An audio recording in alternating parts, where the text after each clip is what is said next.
ിലേക്ക് പോവുകയാണ്. മദ്യനയ കേസിൽ ഡൽഹി മുഖ്യമന്ത്രി അരവിന്ദ് കെജ്രിവാളിന് ജാമ്യമില്ല. അരവിന്ദ് കെജ്രിവാളിനെ ജുഡീഷ്യൽ കസ്റ്റഡിയിൽ വിട്ടിരിക്കുകയാണ് കോടതി. 15 ദിവസത്തേക്കാണ് ജുഡീഷ്യൽ കസ്റ്റഡിയിൽ വിട്ടത്. ഏപ്രിൽ 15 വരെ ഡൽഹി റോസ് അവന്യൂ കോടതി ഈ തീരുമാനം എടുത്തിരിക്കുകയാണ്. വിവരങ്ങൾ നൽകാൻ MG മിഥുൻ ന്യൂസ് ഡെസ്കിൽ നിന്ന് ചേരുകയാണ്. മിഥുൻ, അങ്ങനെ വരുമ്പോൾ ഇനി ഡൽഹി മുഖ്യമന്ത്രിയെ തിഹാർ ജയിലിലേക്ക് മാറ്റേണ്ടി വരുമല്ലോ?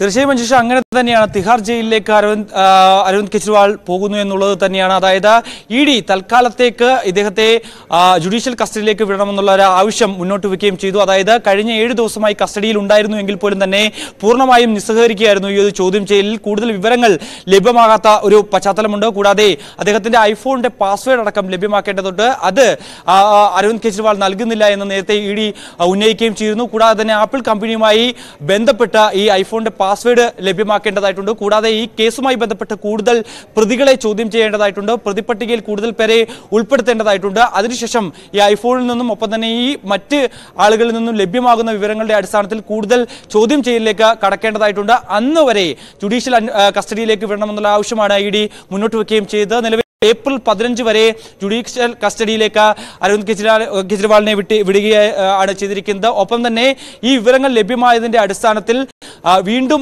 കസ്റ്റഡി അപേക്ഷ നൽകുമ്പോൾ അത് പരിഗണിക്കണമെന്നുള്ള ആവശ്യം കൂടി ED മുന്നോട്ട് വെച്ചിട്ടുണ്ട്. EDക്ക് വേണ്ടി ഹാജരായിട്ടുള്ള additional solicitor general SV Raju ഇത് സംബന്ധിച്ച കോടതിയിൽ വ്യക്തമാക്കുകയും ചെയ്തിട്ടുണ്ട്. ഏതായാലും അരവിന്ദ് കെജ്രിവാളിനെ സംബന്ധിച്ച ഒരു കനത്ത തിരിച്ചടി തന്നെയാണ്. അദ്ദേഹം തിഹാർ ജയിലിലേക്ക് പോകുന്നു. ഒപ്പം തന്നെ കഴിഞ്ഞ 1 വർഷമായി ഉപമുഖ്യമന്ത്രി മനീഷ് സിസോദിയ അടക്കം തിഹാർ ജയിലിൽ കഴിയുന്ന ഒരു സ്ഥിതിവിശേഷമുണ്ട്. ഒരുപക്ഷേ വരും ദിവസങ്ങളിൽ ഇദ്ദേഹത്തിന്റെ ഈ അറസ്റ്റും ഒപ്പം തന്നെ ജാമ്യവും അടക്കം ചോദ്യം ചെയ്തുകൊണ്ടുള്ള ഹർജി ഡൽഹി ഹൈക്കോടതിയിൽ പരിഗണനയിലേക്ക് വരികയും ചെയ്യുന്നു. അവിടെ നിന്ന് ഒരു അനുകൂല നിലപാട് കോടതിയുടെ ഭാഗത്തുനിന്നും ഉണ്ടായില്ല എങ്കിൽ ഒരു ദീർഘകാലത്തേക്ക് കൂടി, ഒരു അനിശ്ചിതകാലത്തേക്ക് കൂടി ഡൽഹി മുഖ്യമന്ത്രി ജയിലിൽ കഴിയേണ്ട ഒരു സ്ഥിതിവിശേഷമുണ്ട്. ഒപ്പം തന്നെ CBI അടക്കമുള്ള അന്വേഷണ ഏജൻസികൾ ഈ കേസിലേക്ക് നീങ്ങുന്നു എന്നുള്ളൊരു വിവരം നേരത്തെ തന്നെ പുറത്തു വരികയും ചെയ്യുന്നുണ്ട്. ഏതായാലും അരവിന്ദ് കെജ്രിവാളിനെ സംബന്ധിച്ച് ഇനിയുള്ള ദിവസങ്ങൾ നിർണായകമാണ്. എന്തായാലും അടുത്ത ദിവസങ്ങളിൽ ഈ കേസ് കോടതിയുടെ പരിഗണനയിൽ വരുമ്പോൾ അവിടെ നിന്ന് ഒരു അനുകൂല നിലപാടുണ്ടായില്ല എങ്കിൽ അരവിന്ദ് കെജ്രിവാൾ തിഹാർ ജയിലിൽ തന്നെ തുടരേണ്ട ഒരു സാഹചര്യമുണ്ട്. ശരിയാണ് MG മിഥുൻ.